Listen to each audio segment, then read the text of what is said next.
नमस्कार। मुद्दा तो है में आपका स्वागत है। मैं हूं आपके साथ ब्रजेश चौक से। आज मुद्दा है आधी आबादी पूरा किनारा। आधी आबादी को साधने के लिए दिन रात बीजेपी को कोसने वाली कांग्रेस खुद ही आधी आबादी से किनारा करती दिख रही है। दरअसल कांग्रेस ने लोकसभा चुनाव के लिए जिन कमेटियों का गठन किया है उसमें महिला नेताओं की हिस्सेदारी बेहद ही कम है। प्रदेश चुनाव समिति में तो एक भी महिला को जगह नहीं मिली है, बल्कि नेता पुत्रों को इन कमेटियों में जगह दी गई है, जिस पर अब सियासत भी तेज है। बीजेपी कांग्रेस पर हमलावर है, तो अब सवाल भी उठ रहे हैं कि महिलाओं से किनारा कर कांग्रेस कैसे आधी आबादी को साथ पाएगी। क्या लोकसभा चुनाव में फिर महिलाओं को साथ बीजेपी को मिलेगा? सवाल तो यह भी है, क्या आधी आबादी की उपेक्षा लोकसभा चुनाव में कांग्रेस को भारी पड़ सकती है? आज इन्हीं सवालों को लेकर चर्चा करेंगे, लेकिन पहले देखिए रिपोर्ट।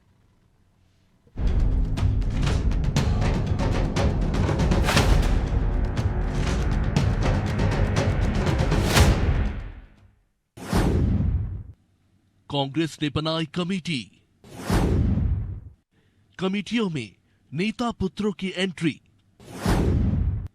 महिलाओं की कम दिखी हिस्सेदारी। कांग्रेस आधी आबादी को कैसे लुभाएगी? ये सवाल काफी अहम है, क्योंकि विधानसभा चुनाव में कांग्रेस की हार की सबसे बड़ी वजह आधी आबादी को माना गया। लिहाजा इस वर्ग को साधने के लिए कांग्रेस नई नई रणनीति बना रही है। हालांकि गौर करने वाली बात यह है कि कांग्रेस ने लोकसभा चुनाव को देखते हुए जिन कमेटियों का गठन किया है, उन कमेटियों में कांग्रेस की महिला नेताओं की हिस्सेदारी बेहद कम नजर आ रही है। पॉलिटिकल अफेयर्स कमेटी को छोड़ दे तो बाकी अन्य समितियों में महिला नेताओं को शामिल ही नहीं किया गया, जबकि इन कमेटियों में परिवारवाद जमकर देखने को मिला। नेता पुत्र को इन समितियों में जगह मिली, फिर चाहे बात जयवर्धन सिंह की करे या फिर नकुलनाथ की या फिर प्रियव्रत सिंह की। इतना ही नहीं, विधानसभा चुनाव में मिली हार पर कांग्रेस के पूर्व सांसद प्रेमचंद गुड्डू तो ये तक कह गए कि कमलनाथ ने जानबूझकर बीजेपी के सामने सरेंडर कर दिया और उन्हें जीत सौंप दी। यह मेरा आरोप है, कमलनाथ ने जानबूझ के कांग्रेस की सरकार भारतीय जनता पार्टी को भेज कर दी। लेकिन 25 साल से जो कार्यकर्ता पार्टी के लिए संघर्ष कर रहा था, उसका क्या हुआ? इधर बीजेपी लाडली बहना योजना के सहारे आधी आबादी को पहले ही साध चुकी है। विधानसभा चुनाव में इसका फायदा भी उसे मिला और अब लोकसभा चुनाव में भी बीजेपी इस वर्ग को रिझाने में कोई कोर कसर नहीं छोड़ रही। हालांकि कांग्रेस की कमेटियों में महिलाओं की कम हिस्सेदारी पर अब सियासत भी तेज है। बीजेपी कह रही है कि वो ही एक ऐसी पार्टी है जो महिलाओं के लिए काम करती है और उन्हें आगे बढ़ाती है। कांग्रेस परिवारवाद में फंसी हुई है। तो कांग्रेस ने ना अपनी समितियों में बहनों को जगह देते हैं, मातृशक्ति के कभी अभिनंदन नहीं किया उन्होंने, और सिर्फ एक ही परिवार का अभिनंदन किया है। जबकि भारतीय जनता पार्टी तो बिलीव करती है यत्र नार्यस्तु पूज्यन्ते रमन्ते तत्र देवता, या नास्ति मात्र समम छाया, नास्ति मात्र समम तृण, नास्ति मात्र समप्रिया, नास्ति मात्र समागति। तो माता जो होती है, माता को भगवान मानते हैं, देवी मानते हैं भारतीय जनता पार्टी। और उसका आप देखिए, आने वाली 10 तारीख को हम लाडली बहनों को, जो 1 करोड़ 30 लाख से ज्यादा बहनें हैं, उनका भी हम बंधन करने जा रहे हैं। कुल मिलाकर कांग्रेस में गुटबाजी और परिवारवाद कोई नई बात नहीं, लेकिन महिला नेताओं की उपेक्षा कर कांग्रेस कैसे प्रदेश की महिला वोटर्स को साधेगी, ये बड़ा सवाल है। क्योंकि बीजेपी किसी भी कीमत पर आधी आबादी को कांग्रेस के पाले में नहीं जाने देगी। ऐसे में अब कांग्रेस कैसे गुटबाजी और परिवारवाद से निपटते हुए इस वर्ग को रिझाएगी, या कमेटियों में महिलाओं की शामिल नहीं करने का संदेश कैसा जाएगा, इसका पता तो लोकसभा चुनाव के बाद ही चलेगा। ब्यूरो रिपोर्ट, अनादि टीवी।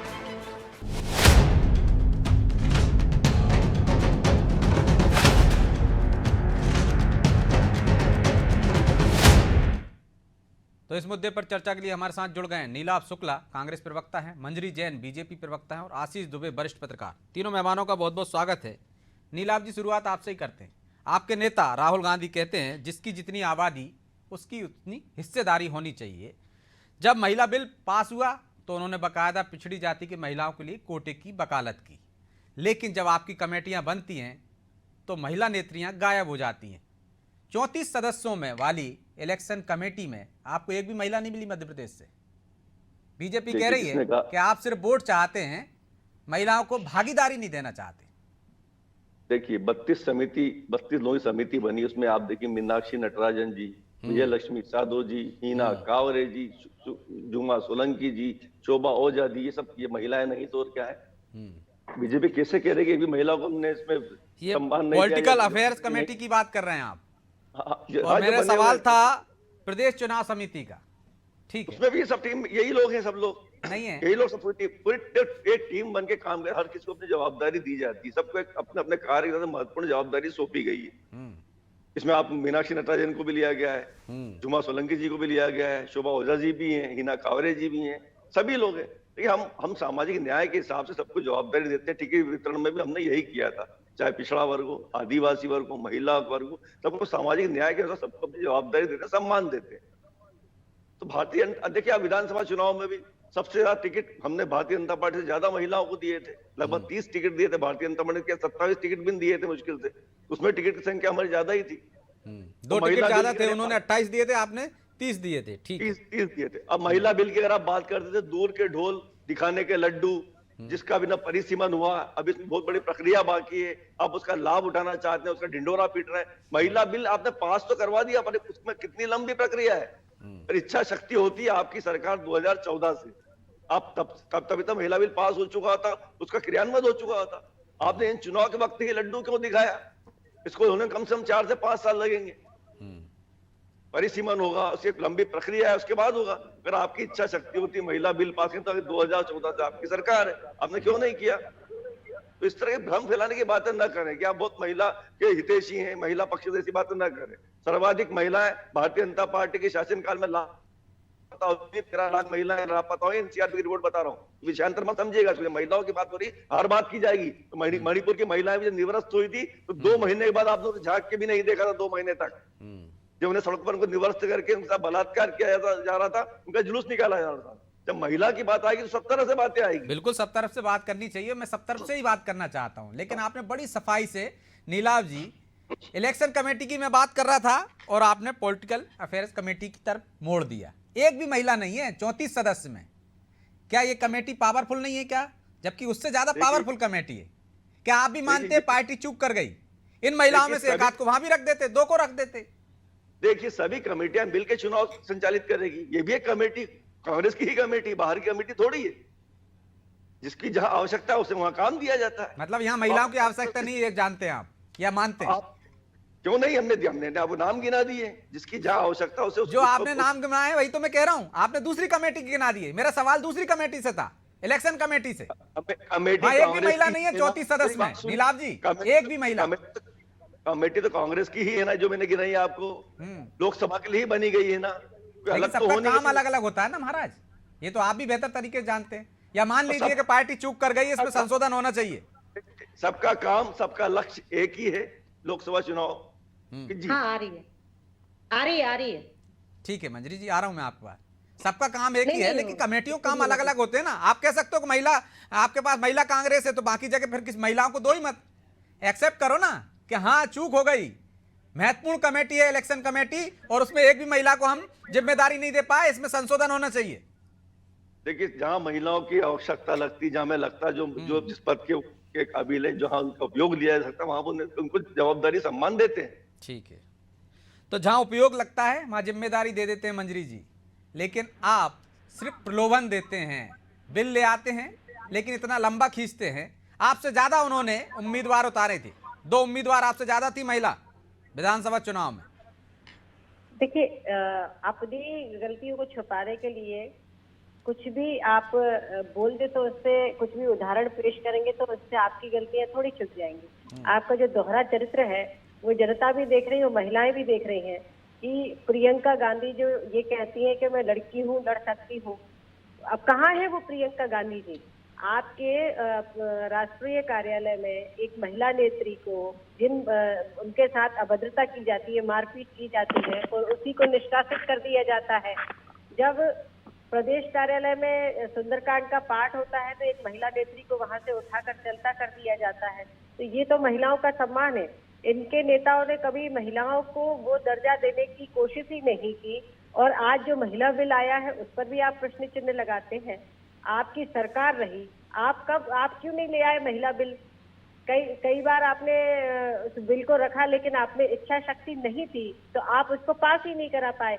लेकिन आज नरेंद्र मोदी जी की सरकार ने जो महिलाओं को सशक्त करना चाहते हैं और कितनी सारी योजनाएं हैं जो महिलाओं को सशक्त करने के लिए आज सरकार के द्वारा चलाई जा रही है, और हमारे यहाँ तो संगठन में भी महिलाओं को उचित स्थान दिया गया है और सरकार में भी उचित स्थान दिया गया है। अभी मंत्रिमंडल बना, उसमें भी आपने देखा कि महिला शक्ति को नेतृत्व दिया गया।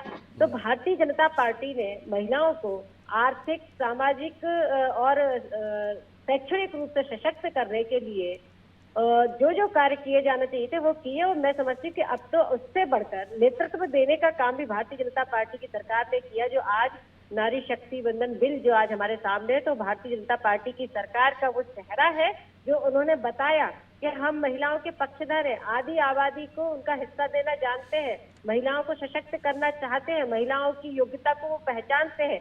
तो इसलिए उनको हर जगह सहभागिता उनकी सुनिश्चित हो, हर जगह जहां निर्णय हो वहां भी उनकी सहभागिता सुनिश्चित हो। तो उसको आगे ले जाने का काम और उसको सुनिश्चित करने का काम भारतीय जनता पार्टी की सरकार ने भी किया और संगठन ने भी किया। और हमारे लेकिन मंजरी नेता जी, यही चाहते आप हैं कि- कांग्रेस पर आरोप लगा रही हैं कि वहां अपमान होता है महिलाओं का, और आपने भी तो उतनी हिस्सेदारी नहीं दी ना उनको। यदि आप बिल लाने की बात कर रहे हैं तो वो कह रहे हैं इतना लंबा खींच दिया, चलिए उसकी एक समय सीमा आपने निर्धारित कर दी, लेकिन विधानसभा में तो दे सकते थे। कांग्रेस ने तो आपसे ज्यादा दी है, भले ही आंकड़े में दो ज्यादा संख्या हो उनकी। देखिए, मैं ये समझती हूँ कि जैसे महिला बिल जो आया है, तो अभी जो परिस्थितियां रही कि जैसे एक लीडरशिप भी तैयार की जाती है महिलाओं की, तो मैं अगर ये बिल आएगा परिसीमन के बाद, ये समझते हैं कि जब तक परिसीमन नहीं होगा तो कैसे महिला बिल पारित हो जाएगा, उसके लिए परिसीमन तो करना पड़ेगी, वो तो एक प्रक्रिया है। तो परिसीमन के बाद जो सीटें महिलाओं के लिए आरक्षित होंगी तो निश्चित तौर पर कांग्रेस की या अन्य दल की महिला भी होगी उस तरफ से, और बीजेपी की तरफ से भी महिलाएं होंगी, तो वो चुनाव बराबरी का होगा। और धीरे धीरे जब परिदृश्य बदलेगा, चेंज आएगा, तो धीरे धीरे बदलता है। तो मैं समझती हूँ आने वाले समय में हम बराबरी से, बल्कि अभी तो हम महिला बिल की बात कर रहे हैं, हम 50-50% में। और अब देखिए, आज भी ये देखने को मिलता है कि कई हमारी महिला विधायक हैं, मंत्री हैं, जो पुरुषों के मुकाबले जाकर खड़ी हुई और उन्होंने बहुत अच्छा इतिहास रचा, चुनाव लड़ी और ऐतिहासिक वोट से जीती। जैसे कि हम भोपाल की गोविंदपुरा ठीक है। सीट की ही बात कर ले तो ठीक कृष्णा है, मैं गौर जी ने लौटूंगा, इतिहास जवाब रच लेंगे दिया। नीलाभ जी से, तो- लेकिन आशीष जी को भी चर्चा में शामिल कर लेते। नीलाभ जी आ रहा हूं, मैं जवाब लूंगा आपसे। आशीष जी, महिला आबादी की अहमियत तो तमाम राजनीतिक दल मानते हैं और उसको निभाने के लिए, उसको अपने पाले में लाने का जतन भी करते दिखते हैं, लेकिन पार्टी में उन्हें उतना महत्व नहीं देते या उनको उतनी जगह नहीं देते। आखिर क्यों? देखिए, ये तो समस्या रही है, शुरू से रही है, और हर राजनीतिक दल के साथ एक इस प्रयोग को लेकर एक हिचक रही है या दूरी बनाई है, हर दल के साथ ही हुआ है। तो अब ये बात भी सही भी है कि अब चूंकि कानून बना है, विधेयक बना, पारित हुआ है, सब चीजें हैं, तो धीरे धीरे ये बदलाव आ सकता है। महिला लीडरशिप जो है, यदि हम ये मान लें कि महिला दूसरे कामों में व्यस्त रही और राजनीति में पूरी तरह से पार्टिसिपेट नहीं कर पाई, तो इसीलिए तो उनका नेतृत्व तैयार नहीं हो पाया। और नेतृत्व तैयार नहीं हो पाने का सबसे बड़ा उदाहरण उत्तर प्रदेश का मिला, जहां कांग्रेस ने साहस किया कि बड़ी संख्या में उन्होंने जो है महिला उम्मीदवारों को टिकट दे देने से के बावजूद तो जीत नहीं पाई। बड़ी संख्या में क्या मतलब, दोनों में दो का ही तो अंतर है, दो उम्मीदवार ज्यादा थी। राजनीतिक दल अपने तरीके से उनको तैयार तो करे, कम से कम तैयार टिकट देना एक मंशा कांग्रेस ने दिखाई थी कि ज्यादा से ज्यादा अधिकांश महिला प्रत्याशी खड़ी की थी उत्तर प्रदेश में। अच्छी मंशा थी, प्रयोग था, नाकाम हुआ, लेकिन उस नाकामी को बहुत ज्यादा गले से नहीं लगाना चाहिए थे, क्योंकि वो जब तक प्रयोग नहीं होंगे, जब तक लीडरशिप खड़ी नहीं होगी। भाजपा के साथ भी ये हिचक लगातार रही है, देखी गई है, संख्या, दावे, आंकड़े, प्रतिशत जो भी बता दिए, और कांग्रेस के साथ भी ये चीजें रही हैं। हालांकि कांग्रेस में हम यूं देखें तो एक महिला प्रधानमंत्री बहुत पहले 70 के दशक में मिल गई थी, और उसके बाद राष्ट्रपति भी रही है और अभी भी है। तो ये चीजें धीरे धीरे टूटेंगी, लेकिन महत्वपूर्ण ये है कि जो नीचे के स्तर से राजनीति शुरू होती है, जो राजनीति की जो प्राथमिक पाठशालाएं हैं, वहां से महिला नेतृत्व खड़ा करना एक बहुत बड़ी मशक्कत की बात है। तो वो जो चीजें हैं वो किसी समिति में या विधानसभा के टिकटों में जो है झलकना तो चाहिए, लेकिन वो तब झलके जब राजनीतिक दल उनको पूरे मन से स्वीकार करें और लेकिन उनको लेकिन बेस आशीष बनाने जी, में मदद करता है। कांग्रेस भी मानती है कि लाडली बहना योजना हुई, महिलाओं का वोट प्रतिशत बीजेपी की तरफ झुका, इस वजह से उनको इतनी विफलता मिली और बीजेपी इतनी सफल हो गई। लेकिन प्रदेश चुनाव समिति में एक भी महिला को नहीं रखते हैं वो। जी मुझसे सवाल है। इसे क्यों देखते हैं, ऐसे कैसे देखते हैं आप आशीष जी? जी हाँ, देखिए मैं ये बिल्कुल सही बात है कि जो समितियां हैं, मैं इस मामले में मैं इसका बिल्कुल पक्षधर था कि जब आप महिलाओं को आगे बढ़ाने की कोशिश करते हैं तो ये जो समितियां हैं इनमें उनको शामिल करना ही पड़ेगा। जो मैंने कहा कि प्राथमिक पाठशालाएं जो चाहे वो संगठन हो, चाहे नगर पालिका या नगर निगम हो, जहां भी ये ब्लॉक है, जिले हैं, वहां पे लाना पड़ेगा। तो कांग्रेस यदि यहाँ पर भी उनको मौका देती तो यहाँ से भी उनकी एक नई यात्रा शुरू होती, सीखने की, समझने की। तो हो सकता है कि बाद में इसमें सुधार हो या ना हो, जब इस पर बहस खड़ी हो रही है तो, लेकिन ये मौके जब शुरुआत से हर जगह पर दिए जाएंगे, हर जगह एडजस्ट किया जाएगा, तभी जाकर ये अगले 5 साल, 10 साल, 15 साल में ये हिचक और ये चीजें टूट पाएंगी। ये कांग्रेस ने जो कहा है वो ये उसकी कुछ मंशा से वाकई में ऐसा था कि समिति में कुछ लोगों को ज्यादा शामिल किया जाना था। अगर ये चीजें नहीं है तो भी वो है। और भाजपा जिसकी बात आती है कि जिस टिकट के मामले में था, तो भाजपा ने इस चीज को, इस विधेयक को लेकर बहुत अगुवाई की थी इस चीजों की, तो उसे भी वो प्रयोग करने में हिचकना नहीं था जो उत्तर प्रदेश में कांग्रेस ने किया। ठीक है, तो बीजेपी को भी नहीं हिचकना चाहिए था। लेकिन नीलाभ जी एक चूक तो कर गए, जो आशीष जी उस तरफ इशारा कर रहे हैं कि महिलाओं को उसमें शामिल किया जाना चाहिए था। तो यदि भूल हो गई, चूक हो गई तो सुधार करनी चाहिए।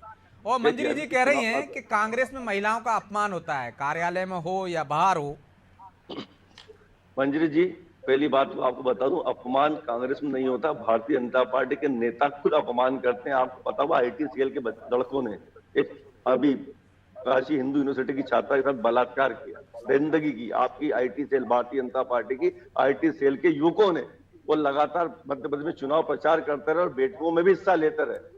तो आप इस तरह की बातें अपने गिरेबान में जाके, आप महिलाएं कम से कम कितनी संवेदनशीलता आपके अंदर होना चाहिए ना। और आपकी कमेटी में चर्चा करना नहीं चाहती, देश प्रति 3 बच्चों के साथ 3 बच्चों 5 बड़ी महिलाओं के साथ बलात्कार हो रहा है, एनसीआर में रिपोर्ट है, उस पर आप बात करना नहीं चाहती है। उस पर तो प्रधानमंत्री चर्चा नेता है, जो बड़े नेता है दिग्विजय सिंह जी जैसे, वो आइटम कहकर बुलाते हैं, कंचमाल कहते हैं आपके नेता, उनके बारे में आप क्या कहेंगे? आपने आपके शासन काल जो उसके बाद आप महिलाओं के छेड़छाड़ के मंजरी जी आपकी आपत्ति आ गई, उनकी बात आ जाने जो एक पूर्व मंत्री रहे छात्रा के साथ दरिंदगी करते हैं। उसके बाद आपके जो अभी राजस्थान के रिसेंट का मामला बता दूं, रिसेंट का मामला बता दूं, जो आपके पूर्व मंत्री रहे, अभी उनके ऊपर छेड़छाड़ के और बलात्कार के आरोप लगाए हैं एक महिला ने, उसके बारे में आप क्या कहेंगे? तो हमारे से जो अगर कोई ऐसा संज्ञान में आया भी कोई मामला, तो उस पर FIR हुई।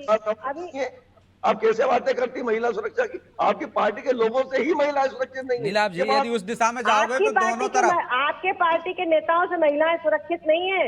उनका दृष्टिकोण क्या है महिलाओं को देखने का? आगे भी काशी विश्वविद्यालय के आपको नहीं पता क्या? आप पढ़ती है पेपर, न्यूज़पेपर देखती है, शब्दावली का उपयोग करते हैं। भारतीय जनता पार्टी में ऐसा कोई नेता नहीं बोलता। आईटी सेल के लड़कों ने नहीं करी दरिंदगी।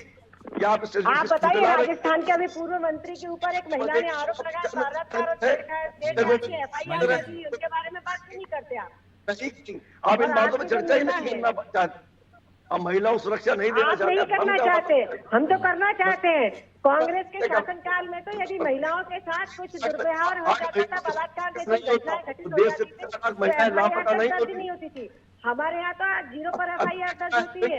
और हमने आज हमारी सरकारों ने हर थाने में वन स्टॉप सेंटर को स्थापित किया ताकि तुरंत कार्रवाई हो, तुरंत FIR दर्ज हो। मैं लौट रहा हूँ आप दोनों के पास, ठीक है, लौट रहा हूँ दोनों के पास। आशीष जी, क्या महिलाओं के लिए राजनीति में आने के लिए एक अच्छा माहौल बनाने की कोशिश नहीं कर रही है राजनीतिक दल?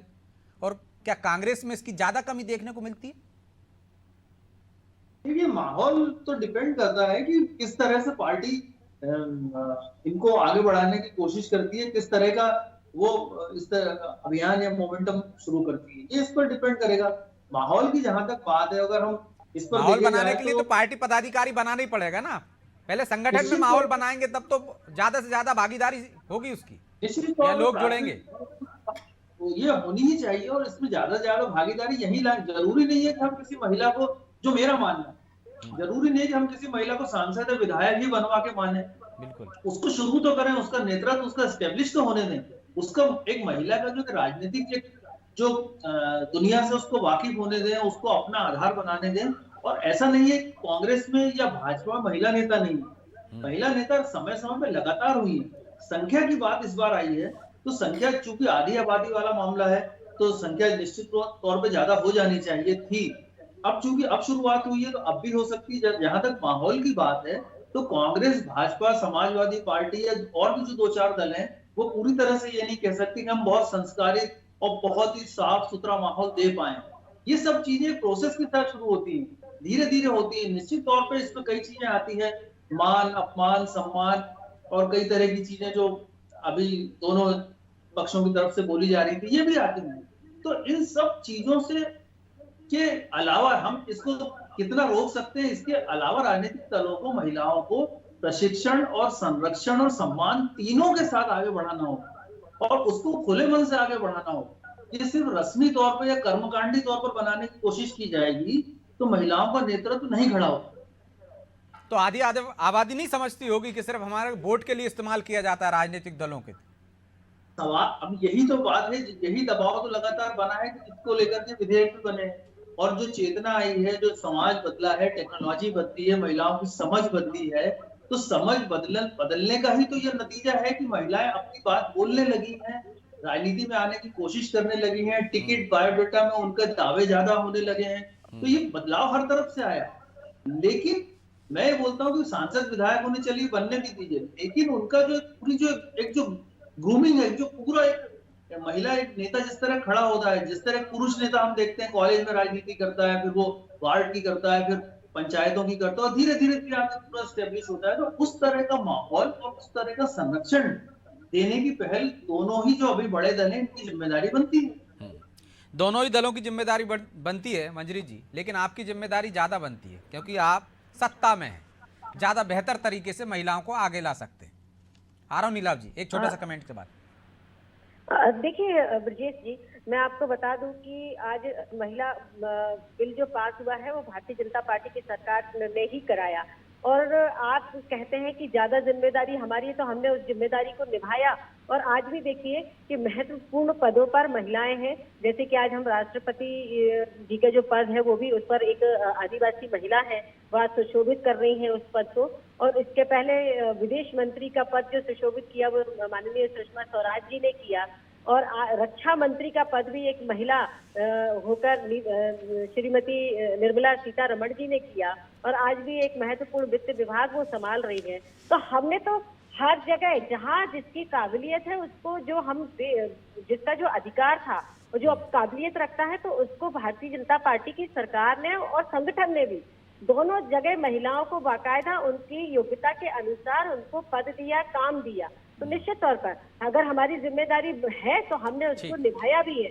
और मैं समझती, देखिए ब्रजेश जी, एक बात और भी कहना चाहती हूँ कि जिस तरह जैसे कि हमारे भारत के जो एक सिनेरियो रहा, सामाजिक जो एक व्यवस्था रही, तो उसमें महिलाएं घर का काम करती थी, पुरुष बाहर।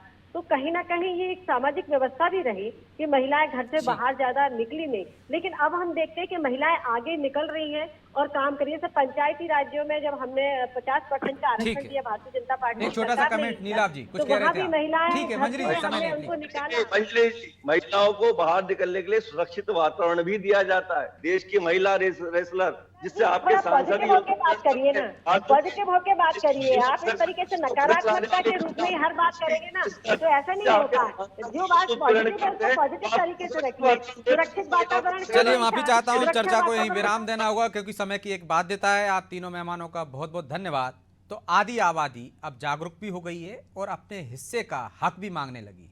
राजनीतिक दलों को भी समझना होगा कि जितनी जिसकी हिस्सेदारी उतनी उसकी भागीदारी होनी चाहिए।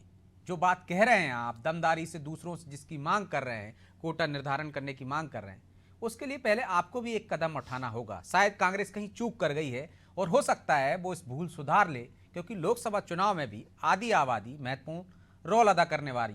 बहरहाल मुद्दा तो है इतना ही। मुझे दीजिए इजाजत और आप देखते रहिए अनादि टीवी। नमस्कार।